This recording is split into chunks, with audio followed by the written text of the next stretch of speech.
We are all looking to save money on groceries, but it can, of course, be tough. Eggs, beef, other staple food prices are constantly on the rise. Many of us moms turn to coupons, sale ads, even trying out grocery apps for saving, but we don't always have success. 12 News reporter Leah Durain spoke, though, with a Southeast Texas mom who says everyone can benefit from a method that she uses to stay on budget and shares how she does so without wasting valuable family time. Leah? Good morning, Greg and Tracy. Monica Gerald is a busy mom. She has 6 kids, 2 of whom are still being homeschooled. Well, the budget-conscious woman says she's struggled to stay on track with her spending at the grocery store, but after a lot of trial and error, she's come up with a strategy that works for her family, and she thinks it'll work for you too. Chicken pot pie, taco salad, vegetable soup.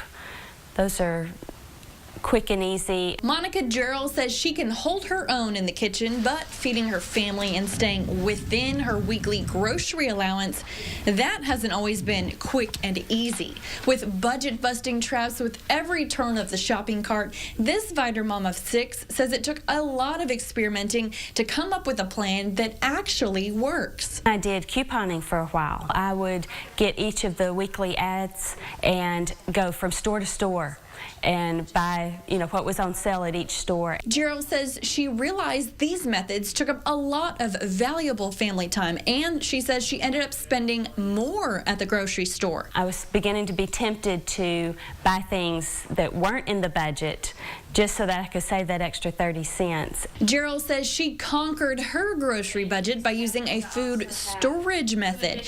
First, the Viter mom sat down and made a menu of meals that she knew her family would eat that are both healthy and inexpensive. From that menu, she made a master ingredients list and keeps several of each item at home, making use of her freezer and rotating canned storage boxes in the pantry. When I do my pre-shop, I'll go through and see how many I have of each item. After taking stock of the food she has on hand each week, Gerald shops once, picking up fresh produce like bananas and other ingredients that need restocking. I have 3 mustards, so I don't need to shop for that. Keeping enough items to last longer than a week is one way Gerald can plan ahead and make do if bad weather, financial issues, or even an emergency arises. Gerald says she still consults the weekly sale ads before shopping, but will pick one store that has the most items she needs on sale. Now, not all of Gerald's savings show up at the bottom of her receipt. The Viter mom says leaving unnecessary items on the shelf saves a nice chunk of change, and the biggest reward is spending valuable time with her loved ones instead of the grocery cart. I'm trying to save money, but I don't want to rob from what's most important, and that's my family.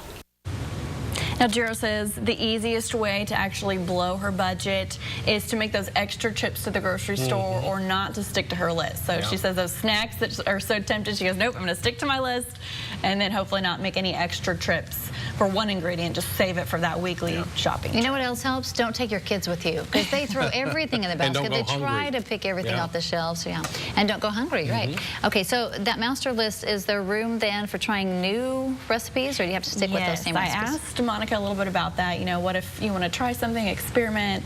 And she said actually once a week when she does that little pre-shop with her checklist, she'll ask her kids if there's a specific meal they wanted that week or something that they wanted to try, kind of incorporate them in that planning process. And then that way she has those ingredients on her list so she does not have to go back to the store again. Just plan ahead. That's good. Now, I'm very impressed by her storage and her pantry, but what about those of us that don't have a big pantry like that, limited pantry space? Well, I asked her because I myself live in an apartment. I'm like, well, these, canned storage boxes are really cool, which she got online, by the way. But I don't have room like that. And she goes, hey, get creative. Think about some space that maybe you could kind of repurpose. And so I realized above my refrigerator, you could almost fit an entire cabinet up there. Oh, wow. So I got these big tubs, just the local Burlington, and I fit, jugs of water, all sorts of stuff in there, and it hides it, makes it look nice, and that was extra space. I just got a ton of extra space by doing that. I've seen people actually put their cases of whatever it is as nightstands, college students, and they would just put a tablecloth over a little nightstand cloth over it. Good idea. Looks like a little nightstand, and it's actually You never know. Two different creative. Wow, she's very creative, and that's good advice too. Leah, appreciate it. If you have a way to make the most of your food storage space, or how you stay on budget with your grocery shopping. We want you to let us know about it. Just go to 12newsnow.com/Facebook to post. And if you'd like to learn some tricks to couponing, there's a class taking place August 15th from 1 to 3 o'clock that afternoon at the Elmo Willard Branch Library on East Lucas Drive.